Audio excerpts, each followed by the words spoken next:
राधे राधे। दोस्तों, आज से हम एक नई श्रृंखला शुरू करने जा रहे हैं, संत चरित्र। भारत भूमि संतों की भूमि है। कुवैत का पेट्रोल मशहूर है, अमेरिका के डॉलर मशहूर हैं, चीन की दीवार मशहूर है, और हिंदुस्तान के, भारत के पवित्र धरा के ब्रह्मवेत्ता, ब्रह्मनिष्ठ, ब्रह्मज्ञानी, क्षोत्रिय, आत्मज्ञानी, तत्वनिष्ठ संत मशहूर हैं। जहां जाते हैं अपने ज्ञान का प्रकाश फैलाते हैं। पूरे विश्व को भारत ने मार्ग दिखाया है। अभी कुछ समय के लिए भूल गए हैं, आने वाले समय में फिर से हम ही पूरे विश्व का मार्ग प्रशस्त करेंगे। तो ये श्रृंखला संत चरित्र, इसमें हम पुराने समय के और वर्तमान समय के संतों के जीवन पर प्रकाश डालेंगे। इसे आप जरूर जरूर सुनिए और चैनल को सब्सक्राइब करना बिल्कुल भी मत भूलिए। आज हम शुरू करते हैं जिन्हें आप जानते हैं, बुल्ले शाह। बुल्ले शाह का असली नाम था बुलाकी राम। बुलाकी राम गुलाल नाम के एक जमींदार के मजदूर थे।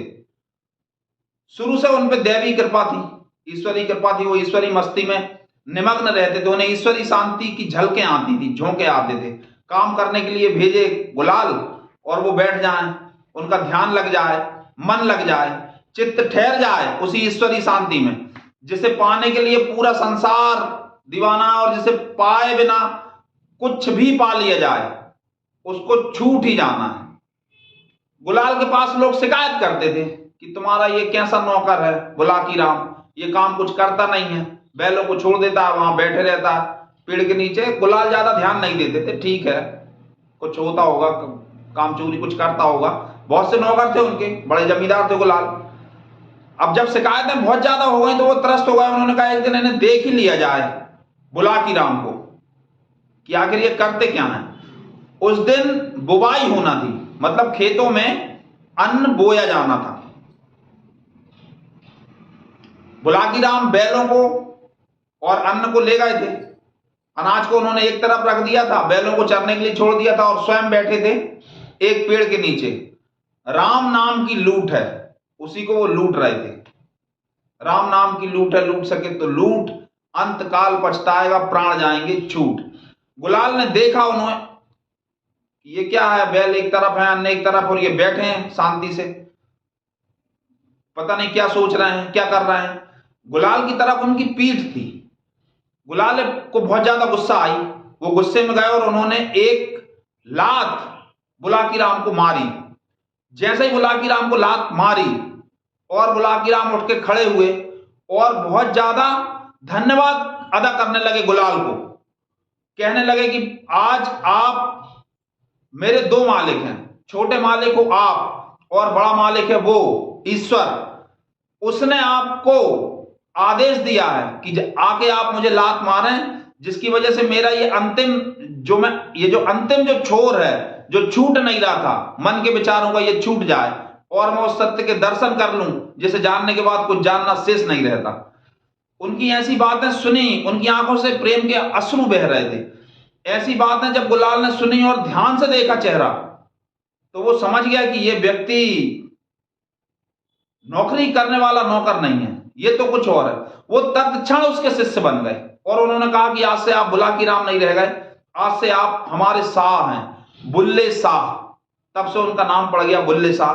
गुलाल ने उन्हें अपने कंधे पर बिठाया और अपने कंधे पर बिठा के घर लाए। उस दिन से उन्होंने उनसे दीक्षा ले ली और आजीवन उन्हें इस बात का पश्चाताप रहा। वो हर रात अपने गुरु की, अपने सदगुरु के पैर दबाते और बुल्ले साहब कहते कि ऐसा क्यों करते हो, तुमने लात मारी तभी तो मुझे उस सत्य का अनुभव हुआ। किंतु वो कहते नहीं, वो आपकी तरफ की बात है, मेरी तरफ की तो बात यह है कि मैंने आपको लात मारी और इसका प्रायश्चित मैं जीवन भर करूं तो भी कम है, अनंत जन्मों में भी करूं तो भी कम है। गुलाल के शिष्य हुए भीका, 12 वर्ष का बच्चा जिसके लिए संसार असार हो गया और जो सत्य की खोज में निकल गया, उसने कहीं गुलाल का नाम सुना और गुलाल से दीक्षा लेकर के जीवन भर उन्हीं के चरणों में पड़े रहे। भीका के शिष्य हुए सरमत। बुल्ले शाह के बुलाकी राम और बुल्ले शाह के शिष्य भीका, बुल्ले शाह के शिष्य गुलाल के शिष्य भीका और भीका के शिष्य बहुत आपने नाम सुना होगा, सरमद। सरमद एक यहूदी फकीर थे जो भारत में, मुगलकालीन भारत में व्यवसाय के उद्देश्य से आते थे। उन्होंने जैसे ही भीखा को देखा और जैसे कुछ छू गया उनको, वहां से उनके जीवन का परिवर्तन हो गया। उसके बाद में वो ईश्वरी मस्ती में बोलने लगे, ईश्वरी मस्ती में रहने लगे। शाहजहां के शासन के बाद में औरंगजेब का शासन आया। औरंगजेब कट्टर धर्मांध व्यक्ति था।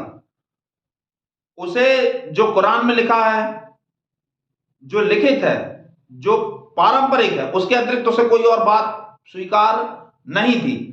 और सरमद की भी प्रसिद्धि प्रतिष्ठा ऐसी थी कि बादशाह को भी फीका कर दे। इस बात को लेकर भी उसे बड़ी तनातनी रहती थी, बड़ी ईर्ष्या रहती थी। मौलवियों ने कान भरे औरंगजेब के कि अरे देखो, आज इतने आदमी तो राज दरबार में नहीं आते, इतने सरमद के पास जाते हैं, और सरमद तो ऐसा और सरमद तो वैसा। और सरमद कहता है अनलक, ईश्वर एक ही है। इस तरह की बातें करता है जो कुरान में नहीं लिखी। ये तो बिल्कुल नाफरमानी है कुरान की। इसके ऊपर से औरंगजेब ने कहा कि ठीक है, जुम्मे की नमाज के दिन सरमद को मस्जिद में बुलाया जाए। वैसा ही हुआ। बादशाह के आदेश पे जुम्मे की नमाज, जुम्मा यानी शुक्रवार, जुम्मे की नमाज के दिन सरमद को मस्जिद में बुलाया गया।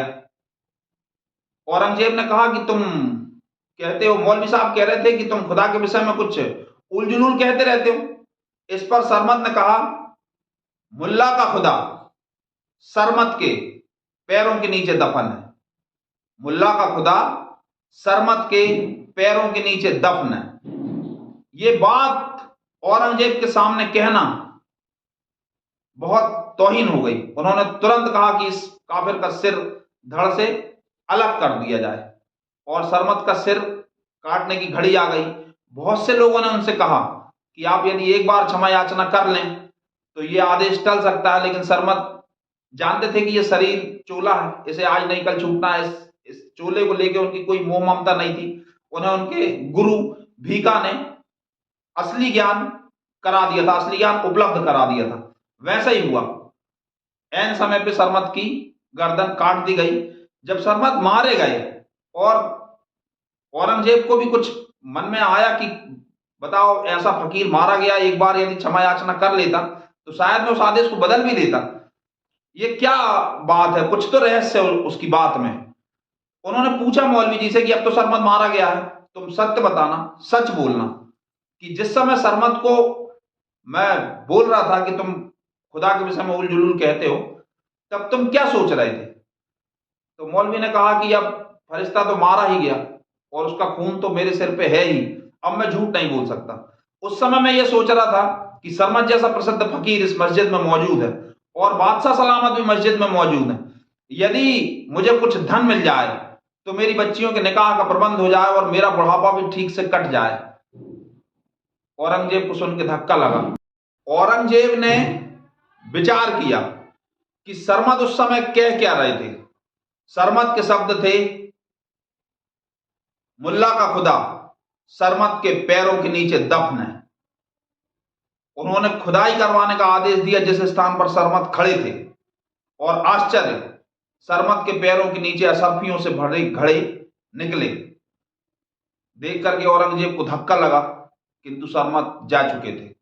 संत जिस समय रहते हैं उस समय उनकी निंदा करने वाले कोई कसर बाकी नहीं रखते, और उनके जाने के बाद फिर दुकानदारी चलती है, तो चल रही है, चलती रहेगी।